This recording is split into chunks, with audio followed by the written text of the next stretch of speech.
उसके घर में इतनी गरीबी थी कि जब वो चौथी क्लास में था तो उसके पिता उसकी पढ़ाई छुड़वाकर उसको काम पर लगाना चाहते थे। टीचर के समझाने पर जैसे तैसे पढ़ाई तो बच गई, लेकिन जिंदगी आसान नहीं हुई। उसने अपनी पढ़ाई का खर्च उठाने के लिए होटल में वेटर का काम किया, पिता के काम में हाथ बटाया। वो पढ़ता जा रहा था बिना ये जाने कि उसको बनना क्या है। लेकिन एक बार एक अधिकारी ने उसके पिता से रिश्वत मांगी और उस दिन शेख अंसार अहमद ने यह तय कर लिया कि वो एक अधिकारी बनेगा। महाराष्ट्र पीसीएस की परीक्षा वो पास नहीं कर पाया, लेकिन यूपीएससी की परीक्षा उसने पहली कोशिश में ही न सिर्फ पास कर ली, बल्कि 361वीं रैंक भी हासिल की।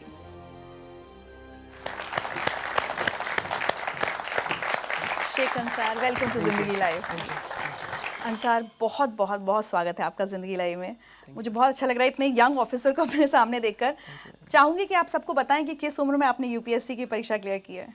मैं 21 साल का था तब मेरा रिजल्ट आया था। 21 साल की उम्र में मैंने एग्जाम क्लियर की थी। And you been one of the youngest? जी। वाह।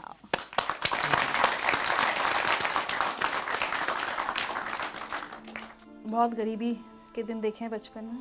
जी हाँ, बिल्कुल, क्योंकि मेरे पिताजी जैसा एक ऑटो रिक्शा ड्राइवर थे और जो बीपीएल फैमिलीज़ होती है, बिलो पॉवर्टी लाइन, जो घर आपने देखा अभी, वो घर भी हमें उसी के तहत मिला था। तो एक बिलो पॉवर्टी लाइन की फैमिली में मैं पैदा हुआ था।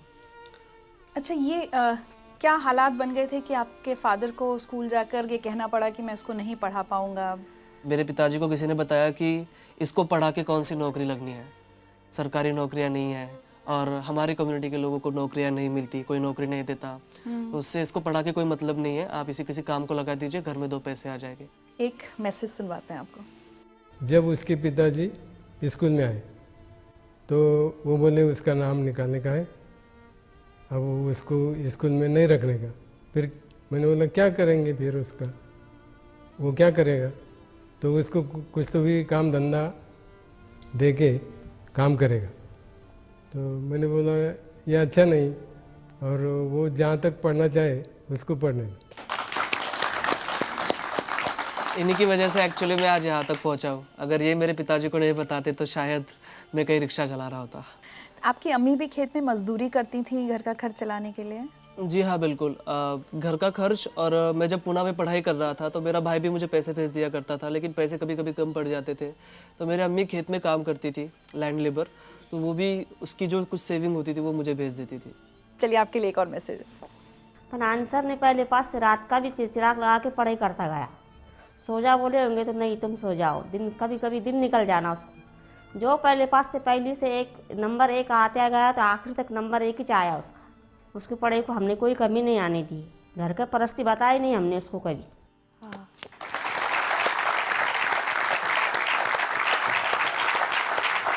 और उस दौरान भी परिवार की स्थिति तो बदली नहीं थी, दिक्कतें थी। उस समय भी आपको बहुत काम वाम करना पड़ा अपनी किताबों का खर्च उठाने के लिए। 10th में मेरी छुट्टियाँ चल रही थी और मुझे कंप्यूटर सीखना था। तो MSc IT का कोर्स आता है, वो कोर्स मुझे करना था। उसकी फ़ीस थी लगभग 2,800 समथिंग, उस वक्त उसकी फ़ीस थी। पे करने के लिए पैसे नहीं थे, तो मैंने मेरे अब्बू को बताया कि भाई ये रेस्टोरेंट है, यहाँ पर मुझे काम करना है, मुझे वो लगभग 3,000 रुपये तक कुछ पगार दे रहे हैं। अब्बू ने कहा ठीक है, तुमको करना है तो करो। फिर मैं उस रेस्टोरेंट में काम करता था। सुबह 8 बजे से लेकर रात में 11 बजे तक वो काम होता था। बीच में 2 घंटे छुट्टी मिलती थी, उसमें मुझे मेरा लंच करना होता था और 1 घंटा मुझे वो जो कोर्स है उसकी तैयारी के लिए जाना होता था। हमारे गांव में ही वो होता था और काफ़ी डिफ़िकल्ट था मेरे लिए, क्योंकि मुझे वो बड़ा पॉट लेकर पानी लेकर आना पड़ता था कुएँ से निकाल कर। फिर उसके बाद जो कस्टमर्स आएंगे उनको चाय सर्व करना, उनका टेबल वगैरह साफ़ कर देना, ये सब इस तरह का काम एक वेटर का काम था। और उसके बाद जब 10 बजे होटल बंद हो जाता था, गांव में 10 बजे जनरली हमारे बंद हो जाता था, तो 1 घंटा मुझे जो फर्श वगैरह होता था वो सब साफ़ करना होता था बैठ के हाथ से। तो वो काम मैंने किया। My God. तो घर में सिर्फ आप ही सबसे ज़्यादा पढ़े लिखे हैं, बाकी सबकी पढ़ाई छूट गई, काम करने लग गए या शादी हो गई बहनों की? जी, घर में नहीं, पूरी जनरेशन का मैं फर्स्ट ग्रेजुएट हूँ। हमारे पूरी जनरेशन में कोई पढ़ा नहीं है, तो घर का मैं अकेला ही सबसे ज़्यादा पढ़ा लिखा हूँ। और बाकी के जो बहनों की शादी हो गई थी जल्दी, और भाई जब 5th स्टैंडर्ड में था तब से वो मेरे माँ बाप के पास काम करता था। एक मैसेज और सुने। जी। मुझे स्कूल में जाना पसंद नहीं था, यानी मुझे इंटरेस्ट नहीं था उसमें पढ़ने के लिए, पढ़ाई के लिए। और मैं एक बार 6वीं में ही फेल हो गया था। तो जब से मैंने स्कूल छोड़ी और मैंने दिल में ठान लिया कि मैं तो इतना होशियार नहीं हूँ, लेकिन मेरा भाई मुझसे भी ज़्यादा होशियार है, इसलिए मैंने स्कूल छोड़ के अपने मामा की तरफ काम के लिए गया। लेकिन इतना मुझे गर्व है कि मेरा भाई मेरे वजह से कुछ ना कुछ आज बन गया है। मेरे सक्सेस का बहुत बड़ा क्रेडिट जो है मेरे माता पिता के बाद मेरे भाई को जाता है, क्योंकि देखिए अक्सर ये होता है कि बड़ा भाई छोटे भाई के पढ़ाई के लिए पैसे खर्च करता है, लेकिन यहाँ उल्टा था। छोटा भाई रात दिन मेहनत करके बड़े भाई को पैसे दे रहा था। ये आपसे छोटे हैं। जी, और मैंने 10वीं की छुट्टियों में काम किया, 12वीं की छुट्टियों में काम किया, कॉलेज के फर्स्ट ईयर की छुट्टियों में काम किया, लेकिन लास्ट के 2 साल जो बहुत अहम थे मेरे प्रिपरेशन के, उस वक्त मैंने कहीं कोई जॉब नहीं की। मुझे जो सारे पैसे थे मेरा भाई पूरी डेट के ऊपर मुझे ट्रांसफ़र कर देता था बैंक में, तो बहुत बड़ी बात थी मेरे लिए। अच्छा एक बात बताइए, कभी आपने अपने अब्बू से शिकायत की कि अब्बू अगर 4th में तब वो नहीं आप मेरे टीचर की बात मानते, या अगर मेरी पढ़ाई छूट जाती तो आज मैं IAS ऑफिसर नहीं होता? मैंने कभी मेरे अब्बू से कोई शिकायत नहीं की है। कोई गरीब नहीं चाहता कि उसका बेटा कभी ना पढ़े, कहीं मोल मजदूरी करे चाइल्ड लेबर के तौर पर, कोई बाप नहीं चाहता, लेकिन वो मजबूरियाँ थी उनकी। सो मैं बहुत रिस्पेक्ट करता हूँ मेरे पेरेंट्स की। आज तो वो बहुत फख्र महसूस करते होंगे जी आपके ऊपर। जी जी जी। एक मैसेज और आया आपके लिए। 12वीं में उसको 100 पाव के 100 मार्क मिले, आर्ट्स में वो भी, तो मास्टर लोग मुझे वहाँ बुलाए, बाहर वाले कॉलेज में मेरा सत्कार रखे, मेरा स्वागत करे, मेरे को बुलाए। फिर मेरे और छाती ऐसी धड़कने को लगी कि मैंने बोला आप कुछ तो भी मेरा बच्चा बनने के काम का हो गया, कुछ तो भी है मेरे में ताकत। वो हिसाब से फिर मैं करते गया। फिर बाद में बोला अपने को जो घर भी बेचना पड़ा और दुकान भी बेचना पड़ी और गाड़ी भी बेचना पड़ी तो भी बेच डालेंगे, अपन अपने बच्चों को पढ़ाएंगे। उन्होंने मुझे पूछे कि आपका बच्चा क्या बना, तो मैं बोला सर मुझे वो भी नहीं मालूम, मेरे को इतना मालूम है कि मेरा बच्चा कोई ऑफिसर बनने वाला है। ये बताइए, अब ये सब हालात हो गए, उसके बाद ग्रेजुएशन, और दिमाग में ये कब आया कि मुझे UPSC, मतलब गांव में जैसे आप पले बढ़े, आपको पता भी नहीं होगा कि UPSC की परीक्षा भी कुछ होती है, तो ये सफ़र तक कैसे पहुँचे? हमको एक घरकुल योजना मिली थी BPL फैमिली के तहत, तो मेरे पिताजी तहसील ऑफिस में उसका चेक लाने के लिए गए थे। वहाँ के ऑफिसर ने कहा कि देखो अगर आप मुझे 10% देते हो, 30,000 हमको तब मिल रहे थे, 10% अगर आप देते हो इसका 3,000 रुपये, तो मैं आपको अभी चेक आपका सैंक्शन करा दूंगा फास्ट इमीडिएटली। ऐसे हालात में 3,000 रुपये की रिश्वत उन्होंने उस ऑफिसर को दे दी। तब उस वक्त मुझे रियलाइज़ हुआ कि करप्शन के सबसे बड़े शिकार हम जैसे गरीब लोग होते हैं। फिर 10th की छुट्टियों में हमारे क्लास टीचर थे मापारी सर, वो ब्लॉक एजुकेशन ऑफिसर बने, महाराष्ट्र पब्लिक सर्विस कमीशन के MPSC के जो स्टेट का एग्जाम होता है वो क्लियर करके ऑफिसर बन गए। उनका मैंने पेपर में नाम पढ़ा, फिर उनको मैं जाकर मिला, मैंने कहा सर आप ऑफिसर बन गए और मुझे भी ऑफिसर बनना है, कैसे बनते मुझे प्लीज़ बताइए। फिर उन्होंने मुझे MPSC के बारे में बताया। फिर मैं जब कॉलेज में गया 10वीं पास करके, वहाँ पर हमारे टीचर थे जो वो भी तैयारी कर रहे थे UPSC की, उन्होंने उनसे MPSC के बारे में पूछा और फ्लो में उन्होंने मुझे UPSC के बारे में बता दिया कि ये भी बड़ा, उससे बड़ा एग्जाम होता है, इसमें से IAS बन सकते हो, कलेक्टर बन सकते हो। सपने देखने के लिए कौन से पैसे देने, और मेरे पास हारने के लिए कुछ था ही नहीं, तो मैंने कहा चलो बड़ा गैम्बल खेलते हैं, मैं अब UPSC की तैयारी करूँगा। अंसर, कभी जब तैयारी कर रहे थे UPSC की, उस दौरान भी तो ये फेज़ आया होगा कभी कि ये प्रेशर बने कि अब छोड़ो, इसमें तो पता नहीं होगा या नहीं होगा, कोई छोटी मोटी नौकरी कर लेते हैं, कम से कम अब्बू अम्मी का हाथ बटाएं, ये प्रेशर था आपके ऊपर? जी बिल्कुल था। बहुत बार ऐसा लगता था कि कंपटीशन देखिए 5-5.5 लाख बच्चे एग्ज़ाम देते हैं, तैयारी करने वाले तो उससे भी ज़्यादा है, लेकिन बाद में खुद से ही मैं पूछता था कि ठीक है मैं ये नहीं करूँगा तो क्या करूँगा, छोटी मोटी कहीं नौकरी कर लूँगा, उसमें मैं सेटिस्फाइड नहीं रह पाऊँगा, मुझे बड़ा करना है कुछ तो।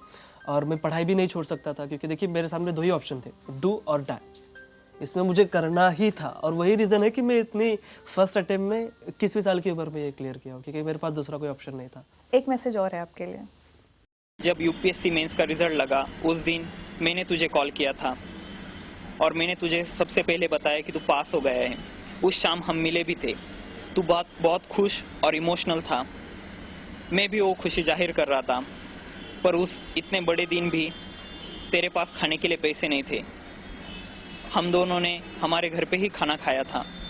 मेरे लिए ये बहुत बड़ी बात नहीं है कि मैंने तुझे खाना खिलाया, पर मेरे लिए ये अवसर था कि मैंने इतने कम उम्र वाले एक IAS ऑफिसर के साथ खाना खाया।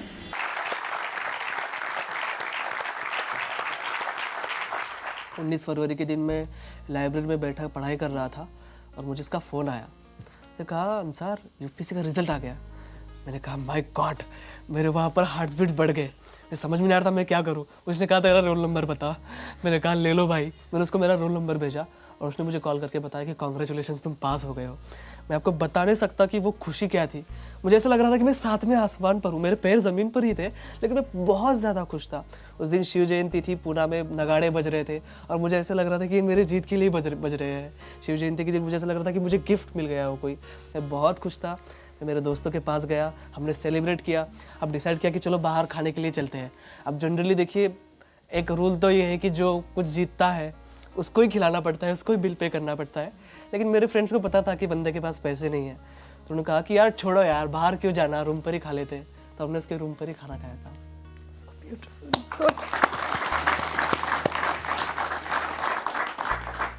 मेरे पास सच्ची आज शब्द नहीं, आपकी बातें सुनकर कितनी खुशी हो रही है कि एक बच्चा कहाँ से कहाँ पहुँचा है और अब जल्द ही आपकी नौकरी की शुरुआत होने वाली है।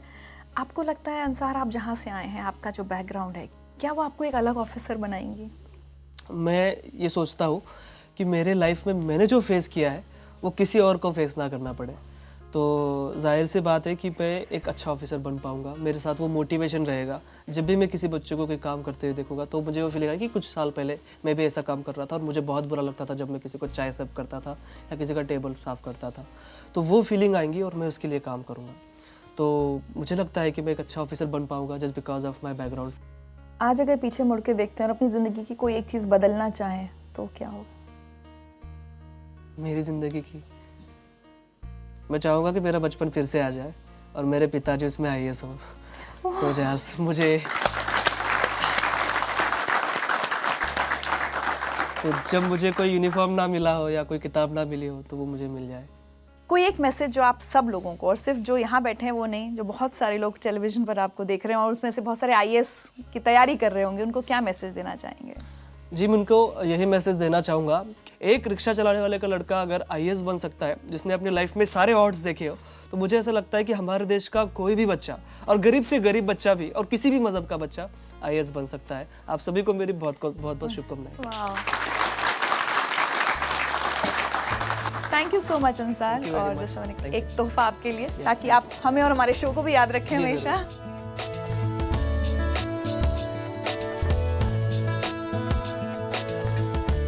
Oh my God.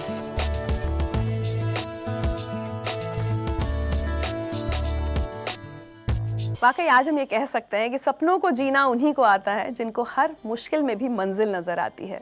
आज के हमारे इन सभी मेहमानों ने जो ख्वाब खुद के लिए बुने थे, उसे हासिल करना आसान नहीं था। बार बार गिरने के बाद ये संभले, और आज इन सभी की कहानियाँ लाखों लोगों के लिए एक प्रेरणा है, खासकर उन लोगों के लिए जो सपने देखने से नहीं कतराते, जो मुश्किलों का डट कर सामना करते हैं, जिनके ख्वाबों के आड़े गरीबी नहीं आती, जो किस्मत बदलना और मजबूरियों को हराना जानते हैं। और हाँ, अगर आप इन जैसे किसी होनहार बच्चे को जानते हैं ना, तो उसकी मदद ज़रूर कीजिएगा, उसका सपना पूरा करने में भागीदार ज़रूर बनिएगा, अच्छा लगेगा।